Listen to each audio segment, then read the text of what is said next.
නමෝ තස්ස භගවතු අරහතෝ සම්මා සම්බුද්දස්ස. තෙරුවන් සරණයි. වාසනාවන්ත සදහවත් පින්වත්නි, අපි පළවෙනි දේශනාවෙන් ඔබට පැහැදිලි කරලා දුන්නා අපේ ජීවිතය තුළ තියෙන සැබෑම ප්‍රශ්නයක් ගැන. මොකක්ද මේ ප්‍රශ්නය? ටිකෙන් ටික අපේ ජීවිතය තුළ සිහි කල්පනාව අඩු වෙනවා, දුර්වල වෙනවා. ඒ වගේම ද්වේෂය, තරහ ඇති වෙන ස්වභාවය ටිකෙන් ටික වැඩි වෙනවා. ඒ ස්වභාවය Tamanට පාලනය කරගන්න බැරි තත්වයකටපත් වෙනවා. ද්වේෂය විතරක් නෙමෙයි, ආශාව, ලෝභය, මසුරුකම, දැඩි බව, එකට එක කරන ස්වභාවය, මාන්නය. එතකොට මේ වගේ ගොඩක් දේවල් අපේ ජීවිතය තුළ මේ අපිට අයහපත පිණිස පවතින ගොඩක් දේවල් එන්න බලවත් වෙනවා. සීනෝන දුර්වල වෙනවා. එතකොට මෙන්න මේ ප්‍රශ්නය තමයි අපි දිගින් දිගටම කතා කරන්නේ. එතකොට මෙන්න මේ ප්‍රශ්නය කතා කරනවා. ඒ වගේම මේ ප්‍රශ්නයට විසඳුමත් අපි කතා කරනවා. ඒ විසඳුම අපි තමන් තුළින් ඇති කරගන්නේ කොහොමද කියන කාරණාව තමයි පැහැදිලි කරලා දෙන්නේ. මොකද මේකට බාහිරින් විසඳුමක් හොයන්න පුළුවන් කමක් නැහැ. මේකේ විසඳුම හොයාගන්න තියෙන්නේ තමන් තුළින්මයි. ඒකට උපකාර වෙනවා බුදුරජාණන් වහන්සේගේ ධර්මය. ආන්නේ උපකාරය තමයි අපි මේ කරන්නේ. බුදුරජාණන් වහන්සේගේ ධර්මයෙන් ඔබේ සිහිනුවන දියුණු වෙන වැඩපිළිවෙලක් පැහැදිලි කරලා දෙනවා. ද්වේෂය දුරු කරගන්න ආකාරය පැහැදිලි කරලා දෙනවා. ඒ වගේම මසුරුකම, ලෝභය දුරු කරගන්නේ කොහොමද කියන කාරණාව අපි පැහැදිලි කරලා දෙනවා. ඒ වගේම මාන්නය, දැඩි බව, මේ වගේ යම් අකුසල් තිබෙනවාද මේවා එකින් එක අපි දුරු කරගන්නේ කොහොමද කියන කාරණාව පැහැදිලි කරලා දෙනවා. එතකොට අපි දැන් සෝදානම් වෙන්නේ මේ සිත පිරිසිදු කරන වැඩපිළිවෙලක නිරත වෙන්න. නිර්මල සිතක් ඇති කරගන්න, පවිත්‍ර සිතක් ඇති කරගන්න, නිකලෙස් සිතක් ඇති කරගන්න වැඩපිළිවෙලක් තමයි අපි මේ පුරුදු කරන්නේ. එතකොට මේ කාරණාවේදී අපි දැනගන්න ඕන විශේෂ කාරණයක් තියෙනවා. මොකද්ද? මේ හිත ගැන බුදුරජාණන් වහන්සේ දේශනා කරලා තිබෙන්නේ කුමක්ද කියන කාරණය. උන්වහන්සේ වදාලා පබස්සර මිදම් බික්කවේ චිත්තං. මහණෙනි, මේ සිත ප්‍රභාස්වරයි, නිර්මලයි. තංචකෝ ආගන්තුකේ උපක්ඛලේසේ උපක්ඛලෙට්ටං. මේ ප්‍රභාස්වර සිත ආගන්තුක උපක්ලේශ වලින්, ඒ කියන්නේ බාහිරින් සිතට ඇතුළු වුණ, ආගන්තුක කියන්නේ බාහිරින් පිටින් පැමිණුණ, බාහිරින් සිතට ඇතුළු වුණ කෙලෙස් වලින් තමයි කිලිට වෙලා තියෙන්නේ. එතකොට බලන්න මේ සිතේ ප්‍රකෘති ස්වභාවය මොකද්ද? ප්‍රභාස්වරයි. පිවිතුරුයි. නිර්මලයි. ඒක තමයි සිතේ ප්‍රකෘති ස්වභාවය. හැබැයි දැන් මොකද වෙලා තියෙන්නේ? වෙලා තියෙන දේ තමයි බාහිරින් එකතු වෙච්ච දේවල් වලින් මේ සිත කිලිට වෙලා තියෙනවා. දැන් ඔන්න ඕක තමයි අපිට තියෙන ප්‍රශ්නේ. මේ බාහිරින් එකතු වෙන දේවල් වලින් ඇතුළු වෙන දේවල් වලින් නිරන්තරයෙන්ම අපේ සිත කිලිට වෙනවා. අපිරිසිදු වෙනවා. එහෙමනම් අපි මෙන්න මේ කාරණය හොඳින් තේරුම් ගන්න ඕන. ඒ මොකද මේ කාරණය දන්නේ නැත්තම් ප්‍රකෘති සිතේ ස්වභාවය ප්‍රභාස්වරයි නිර්මලයි පිරිසිදුයි කියන කාරණයක් දන්නේ නැත්තම් බාහිරින් හිතට ඇතුළු වුණු දේවල් වලින් මේ සිත කිලිට වෙලා තියෙන කාරණයක් දන්නේ නැත්තම් ඒ කෙනාට සිත පිරිසිදු කරන ගැනීමේ වැඩපිළිවෙල අවශ්‍ය නැහැ. මෙන්න මේ කාරණේ දන්න කෙනාට තමයි මොන කාරණේ දන්න කෙනාටද මේ සිතේ ප්‍රකෘති ස්වභාවය ප්‍රභාස්වරයි පිරිසිදුයි නිර්මලයි මේක දන්නවා. ඒ වගේම දන්නවා මොකද්ද? ආගන්තුකව සිතට ඇතුළු වුණු බාහිරින් සිතට ඇතුළු වුණු දේවල් වලින් තමයි මේ නිර්මල ප්‍රභාස්වර සිත කිලිට වෙලා තියෙන්නේ කියලා.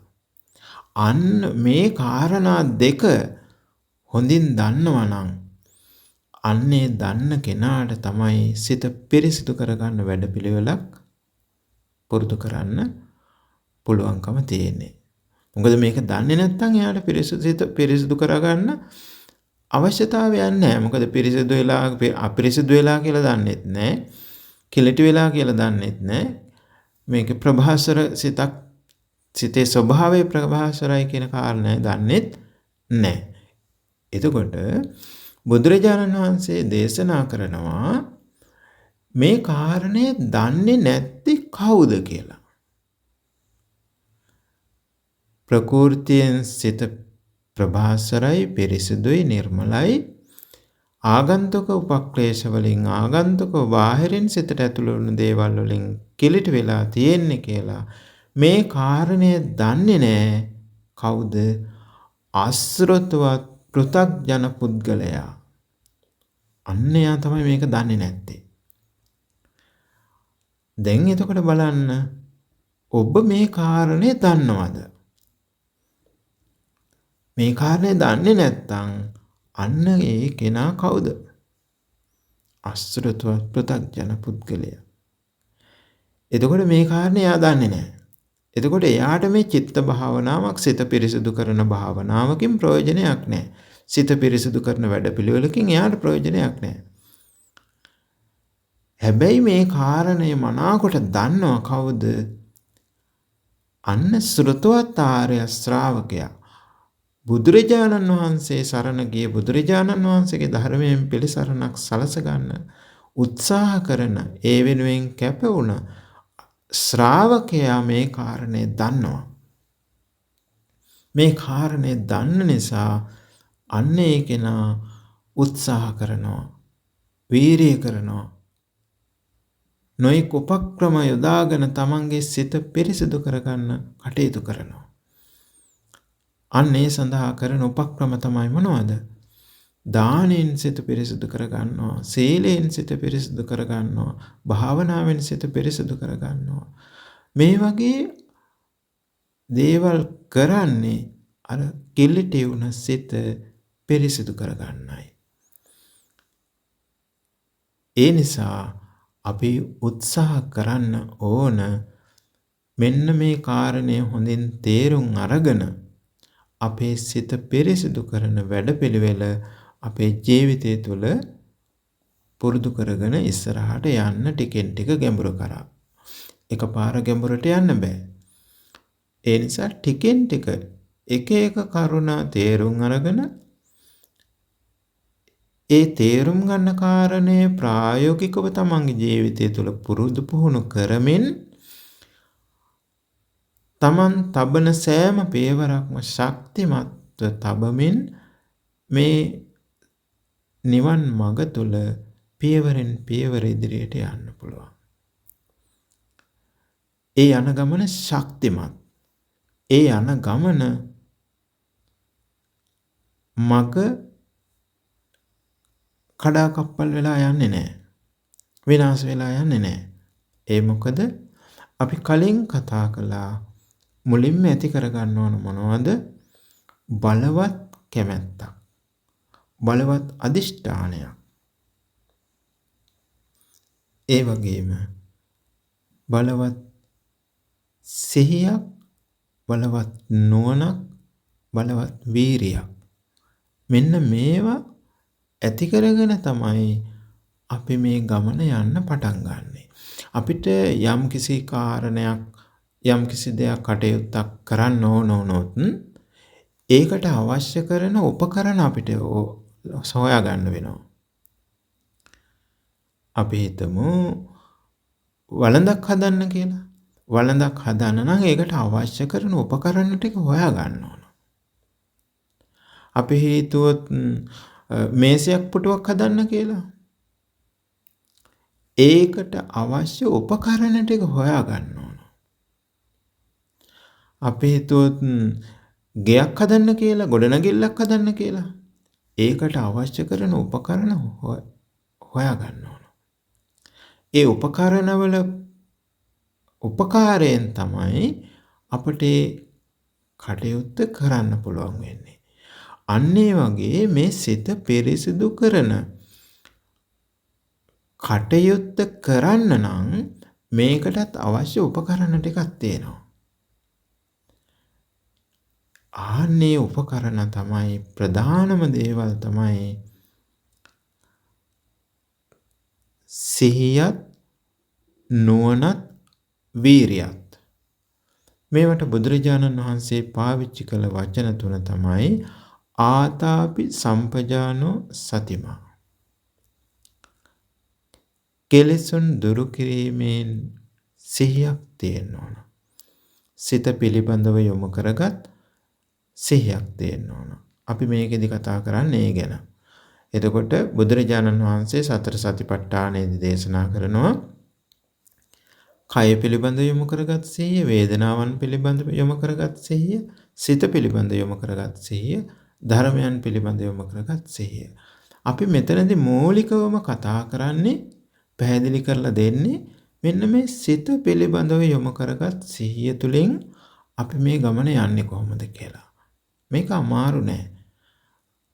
මේක හරි ලේසි. හැබැයි හරි සියුම්. පරිස්සමින් කරගෙන යන්න ඕන. පරිස්සමින් කරගෙන යන්න ඕන. ඇයි? ඒක Tamanට එකපාරට තේරුම් ගැනීමේ හැකියාවක් නැහැ. ඒ නිසා මේ කියලා දෙන පිළිවෙලට ඔබ මේ ගමන යන්න පටන් ගත්තොත් ඔබට කාලයක් යද්දී ඔබේ ලොකු දියුණුවක් දකින්න පුළුවන් ඔබටම. ඒ නිසා අපි මේ සිහියත් ඒ වගේම නුවණ සම්පජානනයේ කෙලෙස් දුරු කිරීමේ නුවණ කෙලෙසුන් ප්‍රහාණය කිරීමේ නුවණ තියෙන්න ඕන. මෙන්න මේ නුවණ තමයි අපි පාවිච්චි කරන්නේ. සිහිය පාවිච්චි කරනවා, නුවණ පාවිච්චි කරනවා. ඊළඟට අපිට අවශ්‍යයි මොකද්ද? වීරිය. මෙන්න මේ කාරණා තුළින් කෙලෙසුන් දුරු කිරීමේ වීරිය ඕන. සිහියත්, නුවණත්, වීරියත්. මෙන්න මේ කාරණා තුනෙන් තමයි අපිට මේ නිවන් මඟ ගමන් කරන්න තියෙන්නේ. මේ සිහියත්, නුවණත්, වීරියත් යොදාගෙන තමයි අයෝනිසෝ මනසිකාරය දුරු කරගන්න තියෙන්නේ. යෝනිසෝ මනසිකාරය උපදවා ගන්න තියෙන්නේ. අකුසල් දුරු කරන්න තියෙන්නේ, කුසල් දියුණු කරන්න තියෙන්නේ. මොකෙන්ද? සිහියත්, නුවණත්, වීරියත් කියන මෙන්න මේ තුන පාවිච්චි කරලා. එතකොට ඒක කරන්නේ කොහොමද කියලා අපි එකින් එක කතා කරනවා. එකින් එක ඔබට ඒ ගැන ඉගෙන ගන්න දැනගන්න පුළුවන්. එතකොට අපි මූලිකවම කලින් දේශනාවේදී පැහැදිලි කරලා දුන්නා, තේරුම් කරලා දුන්නා. ඔබට එක දෙයක් ජීවිතේ ප්‍රකට දෙයක් මුල් කරගෙන සිහිය පවත්වන්න කියලා. සිත පිළිබඳව යොමු කරගත් සිහියෙන් වාසය කරද්දී ඔබට ඊ타ත්ම ප්‍රකට දෙයක් තමයි නිරන්තරයෙන්ම සිතේ හටගන්න ගැටීම, ද්වේෂය, තරහ. මේක හරිය ප්‍රකටයි. කුඩා දරුවගේ ඉඳලා සියලු දෙනාටම මේ ස්වභාවය ප්‍රකටයි. මේ චිත්ත ස්වභාවය හරි ප්‍රකටයි. එතකොට මෙන්න මේ ප්‍රකට දෙය මුල් කරගෙන අපි මේ සිත දිහා බලනකොට අපිට සිතේ තව සියුම් දේවල් අල්ලගන්න පුළුවන්. එතකොට අපි මේ සිත දිහා බලාගෙන ඉද්දී අපිට දැනගන්න පුළුවන්, සිහියෙන් බලාගෙන ඉද්දී අපිට දැනගන්න පුළුවන් අපේ හිතේ ගැටීමක් හට ගන්නවා නම්, අමනාපයක් හට ගන්නවා නම්, අහිතවත් බවක් හට ගන්නවා නම්, තරහක් හට ගන්නවා නම්, ද්වේෂයක් හට ගන්නවා නම්, සතුරු සිතක් හට ගන්නවා නම් අන්න ඒක දකින්න පුළුවන්. එතකොට මේක තමයි අපි කලින් ඔබට පැහැදිලි කරලා දුන්නේ, මේක දකින්න විතරයි. දැන් ඔන්න මම තව දෙයක් කියලා දෙනවා ඔබට. ඊළඟට ඔබ කරන්න ඕන, දැන් අර සිතේ ගැටීමක්, තරහක්, අමනාපයක් හටගන්න අවස්ථාව දැන් ඔබ දකිනවා. දැන් ඔබ ඒක පුරුදු කරනවා. සිහියෙන් ඒක දකිනවා. දැන් ඔබ තව දෙයක් මෙතනදී විග්‍රහ කරගන්න ඕන. තේරුම් ගන්න ඕන. මේක දැනගන්න විතරයි. මෙයා හිතා බලනවා නෙමෙයි, මේක දැනගන්න. හිතේ තියෙන ඒ වෙලාවේ හිතේ තියෙන ස්වභාවය දැනගන්න විතරයි තියෙන්නේ. මේක අමාරු නෑ. හරි ලේසි. එතකොට මොකද්ද දැනගන්නේ? ඔබ මෙන්න මෙහෙම බලන්න. ඔබ සතුටින් ඉන්න වෙලාවක ඔබේ හිතේ එකපාරට මොකක් හරි හේතුවක් නිසා තරහක් ඇති වෙනවා. ගැටීමක් ඇති වෙනවා. ඔබ සතුටින් ඉන්න වෙලාවක තමයි මේක වෙන්නේ. ඔබ නිදහසේ සතුටින් ඉන්න වෙලාවක ඔබේ හිතේ එකපාරට ඔන්න මොකක් හරි කලින් වෙච්ච සිද්ධියක් මතක් වෙනවා. එහෙම නැත්නම් ඔබට අසාධාරණයක්, වංචාවක් කරපු කෙනෙක් ඔබට දකින්න ලැබෙනවා. එහෙම නැත්නම් ඔබ අකමැති දෙයක් තව කෙනෙක් කරනවා, කියනවා. මේ වගේ මොකක් හරි සිද්ධියක් මුල් කරගෙන ඔබේ හිතේ එකපාරට ගැටීමක් ඇති වෙනවා. තරහක් ඇති වෙනවා. ද්වේෂයක් හට ගන්නවා. දැන් ඔබ බලන්න අර ඔබේ හිත ඇතුලේ තිබුණ සතුටට මොකද උනේ කියලා දැන් ඔබ සතුටින් හිටියේ. දැන් බලන්නේ සතුටට මොකද උනේ කියලා. අර ගැටීම ඇති වෙනවත් එක්කම හිතේ යම් සතුටක් තිබුණා නම් අන්න ඒක අර ගැටීම ඇති වෙන වෙලාවේදීම, ඒ මොහොතේදීම මේ සතුට නැති වෙලා යනවා. හිතේ යම් සංසිඳුණු ස්වභාවයක්, සැනසිලිදායක ස්වභාවයක් තිබුණා නම් ඒ ගැටීම හටගන්න මොහොතේ මේක නැති වෙලා යනවා. හිතේ යම් ප්‍රීතියක් තිබුණා නම්, නිදහසක් තිබුණා නම් අර ගැටීම හටගන්න මොහොතේ මේක නැති වෙලා යනවා. හොඳට හිත දිහා බලන්න, මේක තේරුම් ගන්න. මේක තමන්ගේ හිත දිහා බලමින් තමන්ට තේරුම් ගන්න තියෙන දෙයක්. මේක හිතා කල්පනා කර එහෙම ගන්න දෙයක් නෙමෙයි තියෙන්නේ. එහෙම දෙයක් නෙමෙයි. තමන් තමන්ගේ හිතේ තරහක් ඇති උනේ ගමන් ඒ මොහොතේම බලන්න මේ හිත දිහා තමන්ගේ හිතේ දැන් සතුටක් තියෙනවද? ප්‍රීතියක් තියෙනවද? සංසිඳන ස්වභාවයක් තියෙනවද? නිදහස් බවක් තියෙනවද? ඒ මොකුත් නැහැ. මේ හැමදේම නැති වෙලා ගිහිල්ලා අර ගැටීම ඇති වෙනකොටම හිතේ යම් සතුටක්, සැනසීමක්, ප්‍රීතියක්, නිදහසක්, සංසිඳන බවක්, සැහැල්ලුවක් තිබුණා නම් ඒ සියල්ලම අතුරුදහන් වෙලා යනවා. එතකොට ඊළඟට දැන් ඉතුරු වෙලා තියෙන්නේ මොනවද බලන්න හිතේ. දැන් අර තිබිච්ච සතුට සැනසීම මේ හැමදේම නැති වෙලා ගිහිල්ලා. දැන් ඒ වෙනුවට හිතේ තියෙනවා වෙහෙසක් තියෙනවා, බරක් තියෙනවා, පීඩාවක් තියෙනවා, දාහයක්, දෙවිල්ලක් හිත පිච්චෙනවා, දෙවිල්ලක් තියෙනවා. හිතේ අර අපේ අර යටිපතුලේ කැලේ ඇවිදිනකොට අර මේ බලන්න ඔය සමහර වෙලාවට මේ ඇනෙනවා, කටු ඇනෙනවා, සමහර වෙලාවට ඔය ගල් කීරි ඇනෙනවා. අන්න ඒ වගේ එකක් ඇනුනහම බලන්න ඇදුම් දෙන හැටි. ඒ වගේ අර තරහ ඇති උනේ ගමන්, ගැටීමක් ඇති උනේ ගමන් මේ හිතේ අර උලක් ඇනුනා වගේ එතන ඇදුම් දෙනවා. එහෙන් වේදනාවක් තියෙනවා, බරක් තියෙනවා. නිකන් තමන් ලොකු බරක් තියාගත්තා වගේ අර තිබුණ සැහැල්ලුව, සංසිඳුණු ස්වභාවය ඔක්කොම නැති වෙලා ගිහිල්ලා බරක්, වෙහෙසක්, පීඩාවක්, දාහයක් මෙන්න මේ වගේ ස්වභාවයන් ටිකක් තමන්ගේ හිත තුළ ඇති වෙලා අර ගැටීමත් සමගම ඔබ මෙන්න මේක දැන් තේරුම් ගන්න ඕන. එතකොට මේ අර ඔබ පළවෙනි පියවර හැටියට මොකද්ද කරේ? සිහියෙන් සිත දිහා, සිත පිළිබඳව යොමු කරගත් සිහියෙන් වාසය කරද්දී සිතේ ගැටීමක් හටගන්නේ කොයි වෙලාවේදීද? අනේ ගැටීම ඇති වෙන අවස්ථාව, ඒ ගැටීමක් ඇති වුණා, තමන්ගේ හිතේ තරහක් ඇති වුණා කියලා මේක දැනගන්නේ. ඒක තමයි පළවෙනි පියවර. දැන් ඔබ මොකද කරන්නේ? ඔබ විග්‍රහ කරගන්නවා, නුවණින් විග්‍රහ කරගන්නවා. මොකද්ද විග්‍රහ කරගන්නේ? තමන් හිටියේ කොතනද? දැන් ඉන්නේ කොතනද? හිටියේ කොතනද?